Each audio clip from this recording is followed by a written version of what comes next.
Here is Our Miss Brooks, starring Eve Arden.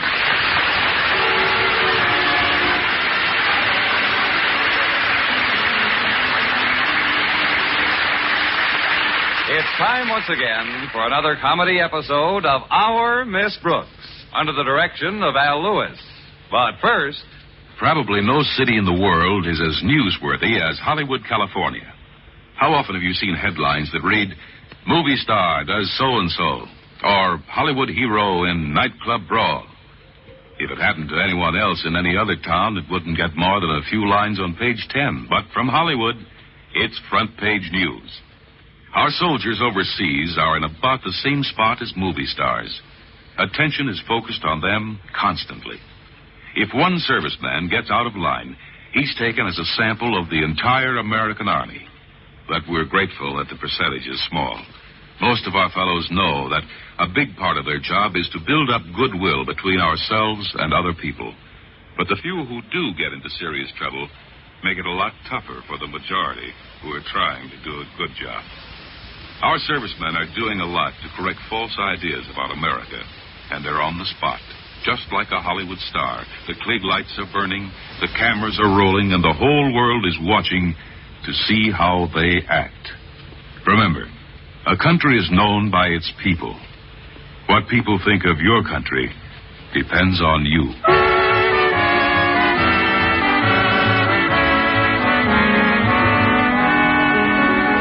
Well, as it must to all school teachers, final exam time came last week to our Miss Brooks, who teaches English at Madison High School. That's why Friday morning found me in the dinette for an early and hurried breakfast. My landlady was most cooperative. My fruit juice, Mrs. Davis? Fruit juice, Connie. Cereal? Cereal. Toast? Toast. Coffee? Coffee. Hat coat and bicarbonate? Hat coat. Oh, now, stop teasing, Connie. You don't have to rush like this. I suppose you're right, Mrs. Davis. I did get the test finished last night. At least it finished to my satisfaction. Now, if our beloved principal likes it, everything's okay.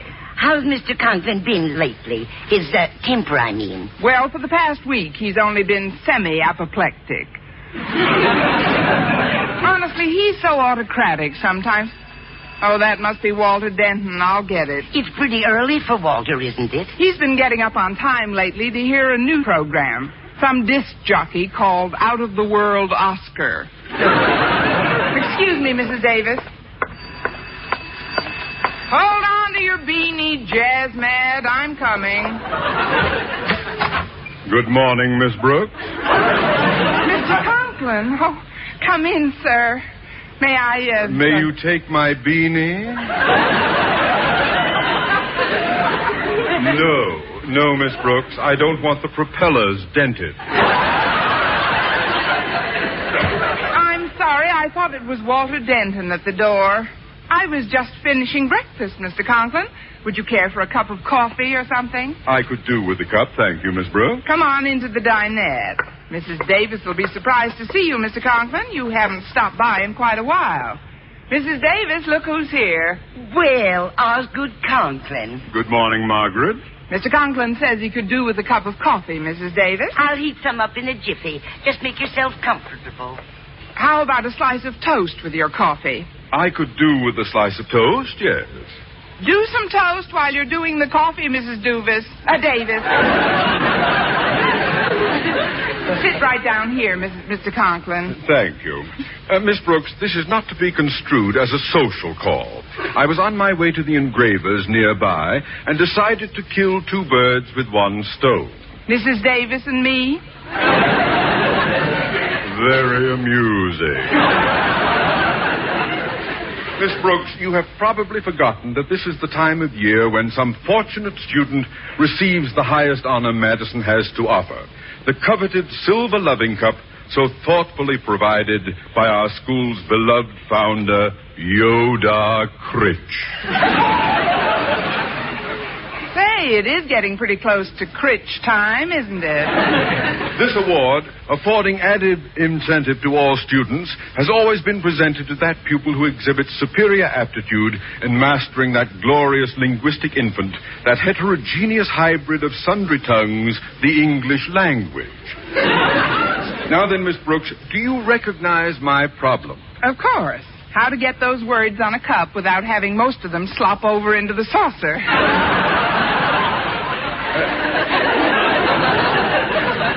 That is only part of the difficulty. Before taking any action, however, I want you, as the teacher who will be giving the examination, to have a full say in all decisions concerning the award. Well, thank you, Mr. Conklin. That's Since brevity is sorely needed here, I have been casting about for the one word that would sum up the essence of this prize. How about... Then, too, instead of giving a test with merely straight questions, I thought I'd consult with you about the possibility of having a brief composition form a part of it. Well, that's A composition that could be judged, along with the questions, of course, not only on neatness and penmanship, but also originality of basic thought, clever phraseology, and so forth. That seems... The word which... Those qualities of which we chatted earlier seems to me to be the correct one to place upon the cup. However, before going to the engravers, I made up my mind to do nothing without your go-ahead, Miss Brooks. Well, After all, it's only fair that you should have a hand in this. Now, it seems to me, pending your approval naturally... Natch, I got that in. It seems that the word unique most closely typifies what we're after. Unique means unmatched, without an equal, unlike anything else. So, Miss Brooks, how about having the inscription read, the Yoda Critch Award for Unique Achievement in English? I knew you'd like it. Then the matter is closed. Here's your toast and coffee, Osgood. Oh, thank you. Well, we certainly accomplished a lot while you were in the kitchen, Margaret. Yes, indeed. Just shows you what can be done when Mr. Conklin and I put his head together. It's teamwork that counts, a spirit of cooperation. Oh, that must be Walter now. Excuse me. Greetings, oh, fairest of all possible English teachers. Well, good morning, most observant of all possible pupils. Come on in, Walter. You see before you a bearer of cheerful tidings. You are hereby invited to a party tonight. Oh, thanks, Walter. I have some tidings for you, too.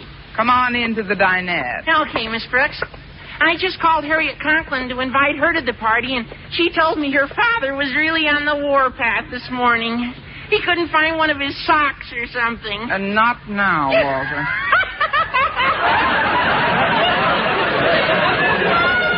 Miss Brooks, I'll bet old Grouch Puss really blew his horn. I can just see him stomping around giving orders. And get me this, get me that, you do this, you do that. Good morning, Denton. Hi, Mr. Conklin. I was just telling Miss Brooks about old Grouch Puss.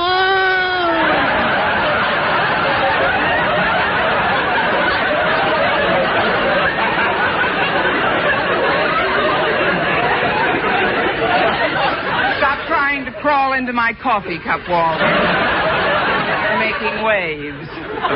Can I get you something, Walter? Cup of coffee, glass of milk? Shot of arsenic? I'll be running along now. But what about your toast, Osgood? Aren't you going to eat it? I seem to have lost my appetite. I'll see you to the door, Mr. Conklin. Don't bother. I'll let myself out, Miss Brooks. Goodbye, Osgood. Goodbye, Margaret. Goodbye, Mr. Conklin, sir.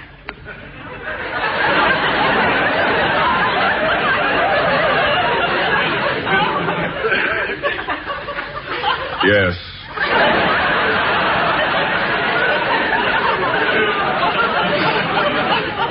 And to think I wanted a boy.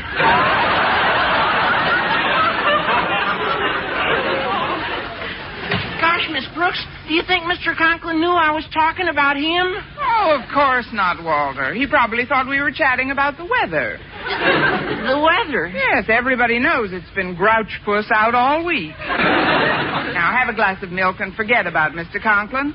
What kind of a party is this tonight? Well, my pal Stretch Snodgrass is throwing it. It's a barbecue in back of his father's pet shop.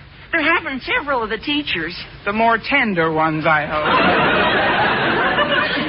It's a very romantic spot, Miss Brooks, and we've taken the liberty of inviting Mr. Boynton. Oh, you have? Sure. And we got it all figured out. The moon rises at exactly 7:20 p.m. Now, at 7:21, you and Mr. Boynton will sneak through an ivy-covered archway in Stretch's backyard. Now, when you get through the archway, you come to a cute little bird bath. And guess what's in the bird bath? A dirty owl.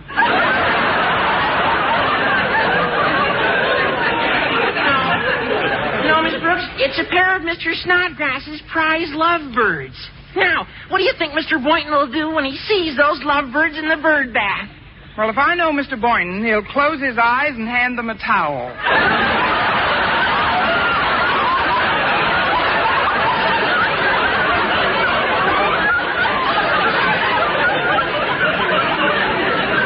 No, he won't. No, he'll watch the lovebirds and see what they're doing. Now, what do you suppose they are doing? What? They're rubbing their beaks together. You see, it's their way of making love. And with Mr. Boynton standing right there with you, well, you know the old expression, monkey see, monkey do. Monkey see, monkey do? Sure. Well, don't just sit there. Hand me a banana and let's get going.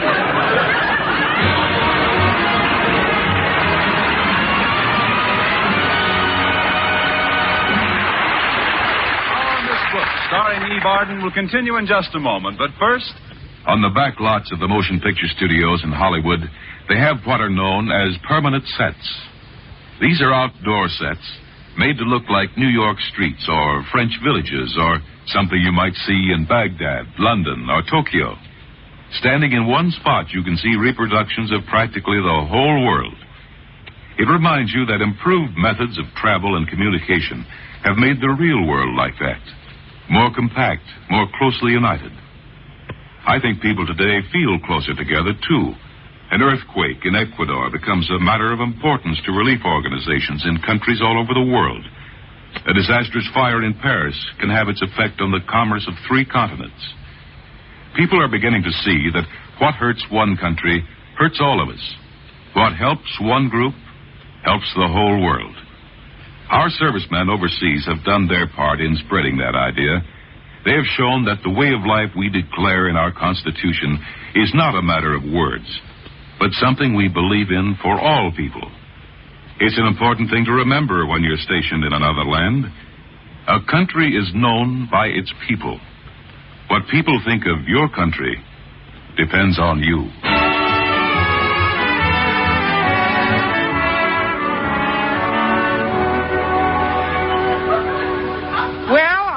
At school a few minutes before it was time for my first class.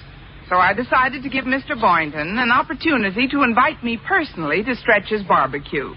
As I entered the biology laboratory, Mr. Boynton rose from his desk. Oh, hello, Miss Brooks. We don't have too much time to chat, Mr. Boynton, so I'd better get right down to beating around the bush.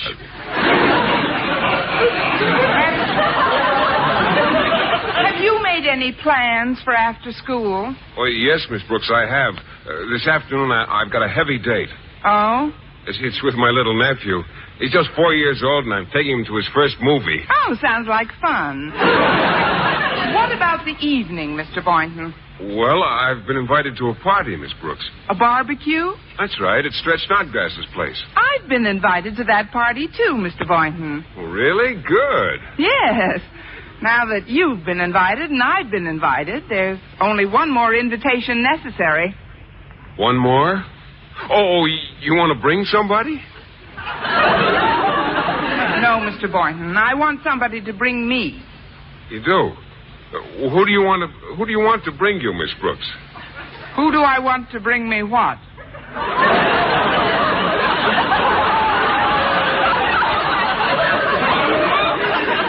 What? Oh, skip it.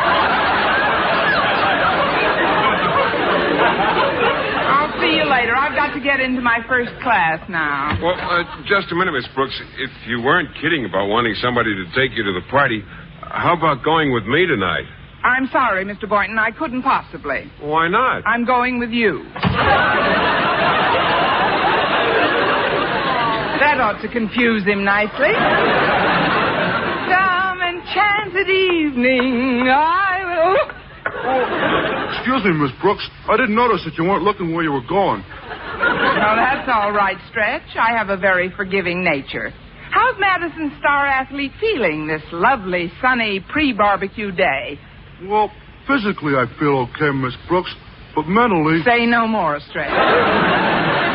As your English teacher for these many years, I'm well aware of your scholastic deficiencies, so let's not talk shop. How are plans coming along for the party tonight? Well, that's what I feel so punk about, Miss Brooks. I'm afraid there ain't going to be no party. Please, Stretch, there isn't going to be any party. You know about it already, huh? Know about what, Stretch? Well, I guess Walter told you what my father said this morning. No, he didn't. Well, my father said that he's sick and tired of me not getting nowheres in my studies, and that all parties was out for the entire whole summer unless I won this here Yodar Critch Award for English. That sentence should win an award by itself. But, Stretch, do I understand your father, to mean that if you don't win the cup today, the barbecue is canceled? That's right. Then I'll have to disinvite all the people I invited. See, I hate to do that, Miss Brooks. I hate to have you do it, Stretch. Tell me the truth. Have you studied for this test at all? Well, sure I have. I always study, for everything. And for this English test, I studied even harder than I ever done. Something done told me the barbecue is cooked. Look, Stretch, there are still a few hours before the exam. Maybe you could get somebody to coach you. I thought of that, Miss Brooks. I was just going to ask Walter Denton to help me. Walter Denton? Sure. He's much smarter than me. Gosh, on the last test we took, he beat me by 20 points. Yes, I know. What a mark he got. Boy, 29.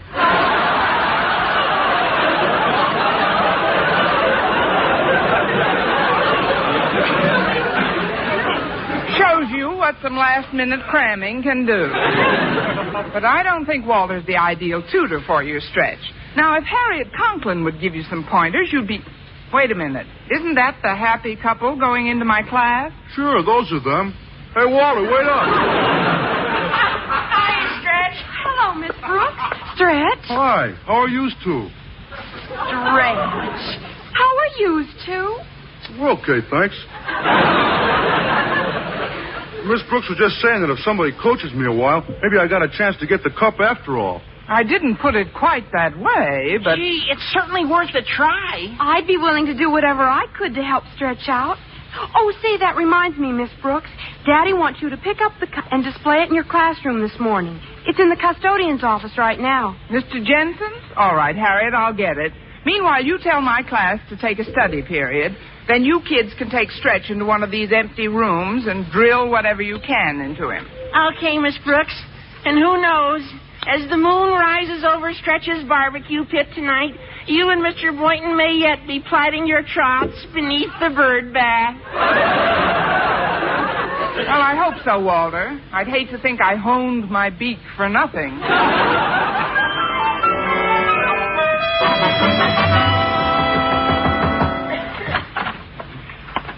Mr. Jensen, may I come in, Mr. Jensen? You are in, Miss Brooks. Well, yes, I guess I am. You rapped on my door before entering, it's true. But then you failed to wait so much as a split second before opening it and entering upon the premises. Hence, your query falls into the classification of a purely rhetorical question. Maybe I'd better go out and come in again. Oh, not at all, Miss Brooks. You see, most of us employ altogether too many meaningless phrases in our daily conversation. I try to eliminate them. Well, you've got something there, Mr. Jensen. Where, Miss Brooks? Look, I don't want to seem short with you, but Oh, you don't seem short to me, Miss Brooks.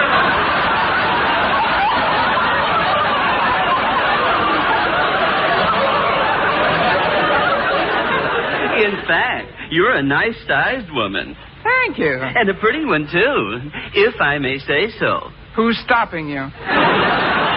That is, I'd like to tell you what brought me Oh, here. I know the answer to that one. The stork. That's a sort of small joke, isn't it? It is sort of small, yes. The stork paid Mrs. Jensen a visit just 8 weeks ago. Yes, I know. How is the little dear? We didn't have a deer. We had a boy.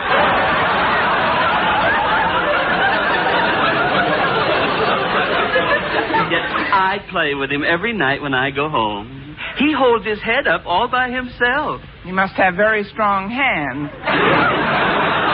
Look, Mr. Jensen, I just came by to pick up a loving cup Mr. Conklin left. Pick up, Miss Brooks? You can't possibly pick anything up unless it's beneath you. And the cup of which you speak is standing on that shelf right over your head. All right, Mr. Jensen. Then if you don't mind, and even if you do, I'll pick down the loving cup and blow.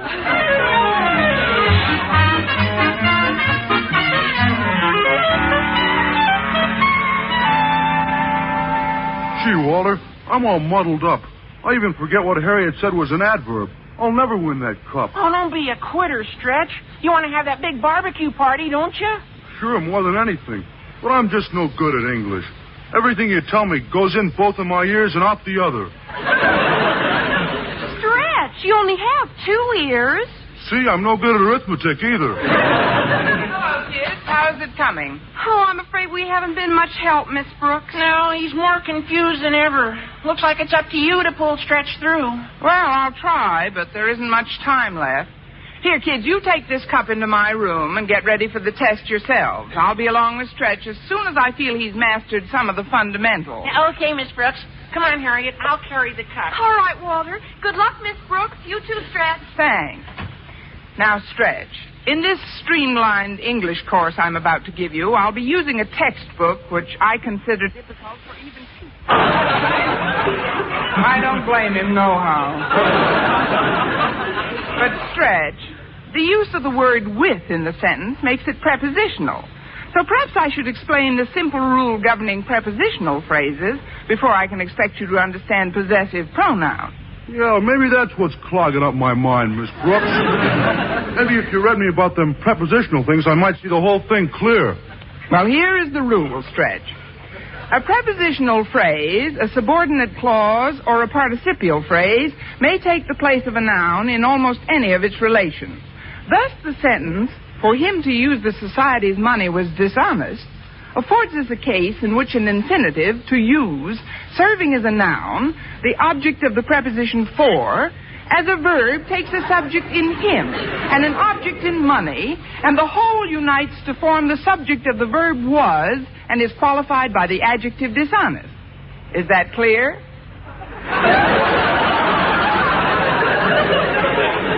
Well, Stretch?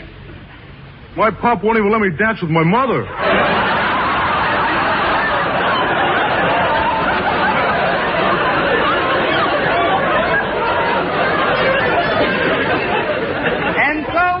A reluctant farewell to the prepositional phrase and plunge headlong into the subjunctive mood.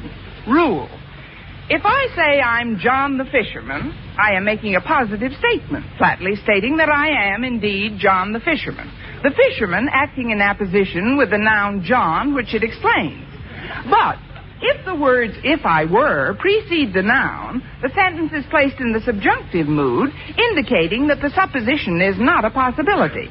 Thus, if I say, "If I were John the Fisherman," the verb "were" makes it obvious that I am not John the Fisherman. For if I were John the Fisherman, I would simply say, "I am John the Fisherman." What's my name?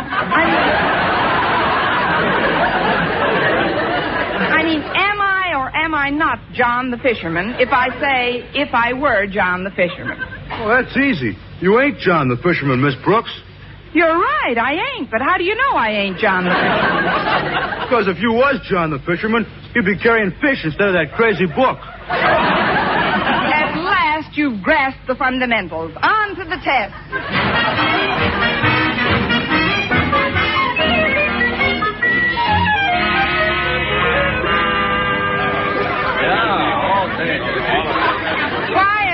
Quiet, please. Come to order, class.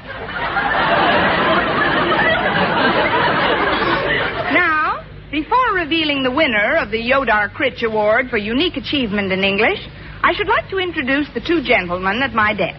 On my right, Madison's popular biology teacher who assisted me in marking the test papers, Mr. Philip Boynton. Thank you, students. And on my left, Madison High's beloved principal, Mr. Conklin. Thank you, Harriet. Students, I am as eager as any of you to learn the identity of the lucky pupil who has won this coveted cup. Miss Brooks, would you kindly make the announcement? Yes, sir. The winner is Stretch Snodgrass. Huh? Huh? Huh? Miss Brooks, is this some kind of a joke? No, sir. According to your own definition, unique means unmatched and without an equal. Therefore, it gives me a great deal of pleasure to present to you, Stretch Snodgrass, this silver loving cup. Gee, thanks, Miss Brooks. Would you tell me one thing? What's that, Stretch? How did I do it? By being unique. In all my experience as a teacher, you are the first student who ever completed an exam without answering one question correctly. Bird bath, anyone?